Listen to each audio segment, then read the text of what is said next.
Pertama, pengertian ria. Ria berasal dari bahasa Arab ro'a yara ria'a yang artinya melihat. Secara istilah, ria berarti melakukan perbuatan baik agar dilihat orang lain dengan tujuan mendapatkan pujian dan sanjungan bukan karena Allah Subhanahu wa taala. Ria merupakan penyakit hati, dapat menghapus pahala amal ibadah. Contoh, seorang salat dengan khusyuk hanya ketika dilihat orang lain tetapi tergesa-gesa saat sendirian.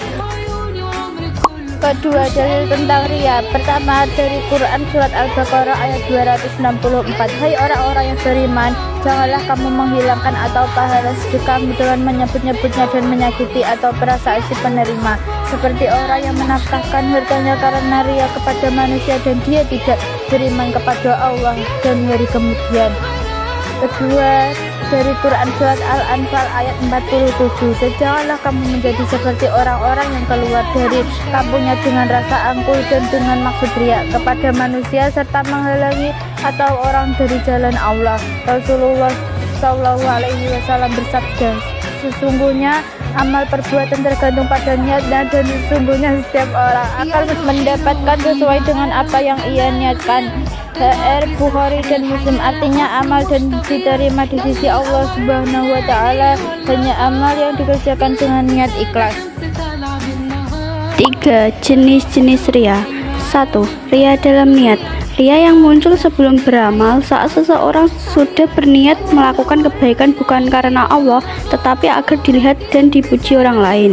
Contohnya, seseorang berniat salat di masjid bukan karena ingin beribadah tapi karena ingin dilihat orang sebagai orang saleh. 2. Ria dalam perbuatan. Ria yang terjadi saat sedang beramal, yaitu ketika seseorang memperindah atau memperlihatkan amalnya agar terlihat lebih baik di mata orang lain. Contohnya, 1. Ketika sholat di depan orang, ia memperindah bacaan dan mempertama sujud agar terlihat khusyuk, dan saat bersedekah di depan umum, ia menonjolkan jumlah uangnya. 4. Bentuk-bentuk perilaku ria. 1. Ria dalam ibadah. Ingin terlihat soleh dan rajin beribadah. Contohnya, memperlama doa di depan umum agar dianggap khusyuk. 2. Ria dalam sedekah. Bersedekah dengan niat agar dipuji dermawan. 3. Ria dalam menuntut ilmu. Belajar dan tampil pandai agar dipuji cerdas.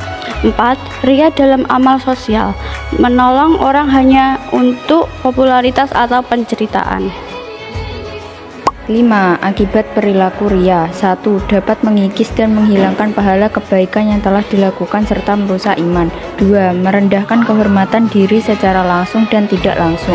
3. Mudah putus asa dalam menghadapi karena perbuatannya yang dilakukan untuk mendapatkan pujian dan sanjungan. 4. Mendapatkan murka Allah Subhanahu wa taala. 5. Merusak keikhlasan hati. 6. Menimbulkan sifat sombong dan merasa lebih baik daripada orang lain. 7. Menjadikan seseorang mudah kecewa jika tidak dipuji. 6. Manfaat menghindari perilaku ria. 1. Terhindar dari perbuatan syirik kecil. 2. Terjaga dari perbuatan nifak, yaitu perbuatan yang tidak sejalan dengan hati dan perbuatan. 3. Mendapat keridhaan dari Allah Subhanahu wa taala. 4. Tumbuhnya sikap konsisten ketika melakukan kebaikan. 5. Menghilangkan penyakit hati yang menyertai ria. 6. Membentuk kepribadian rendah hati. 7. Menumbuhkan sikap keikhlasan. 8. Dihargai orang lain karena keikhlasannya. 7. Cara menghindari sifat ria dirangkum dari kitab Ihya Ulumuddin karangan Imam Ghazali. Ada 3 cara menghindari ria, antara lain sebagai berikut. 1. Memahami hakikat sumber bagaimana ria muncul dan bahayanya. 2. Jangan tampakkan kebaikan. Dengan ini berarti mencegah pengetahuan orang terhadap kebaikan yang sudah dilakukan. 3. Luruskan kembali niat di saat keinginan ria mulai hadir dengan mengingat bahaya ria. 8. Contoh perilaku menghindari ria. 1. Segera meluruskan niat apabila muncul keinginan untuk ria. 2. Tidak menceritakan kebaikan yang telah dilakukan kepada orang lain. 3. Tidak melakukan update status di media sosial ketika melakukan perbuatan baik dengan maksud untuk dipuji. 4. Mengingat keburukan diri dan melupakan kebaikan yang telah dilakukan kepada orang lain. 5. Mengingat kebaikan orang lain dan melupakan keburukan mereka. 6. Selalu berdoa kepada Allah Subhanahu wa Ta'ala agar selalu istiqomah dalam menjaga hati niat.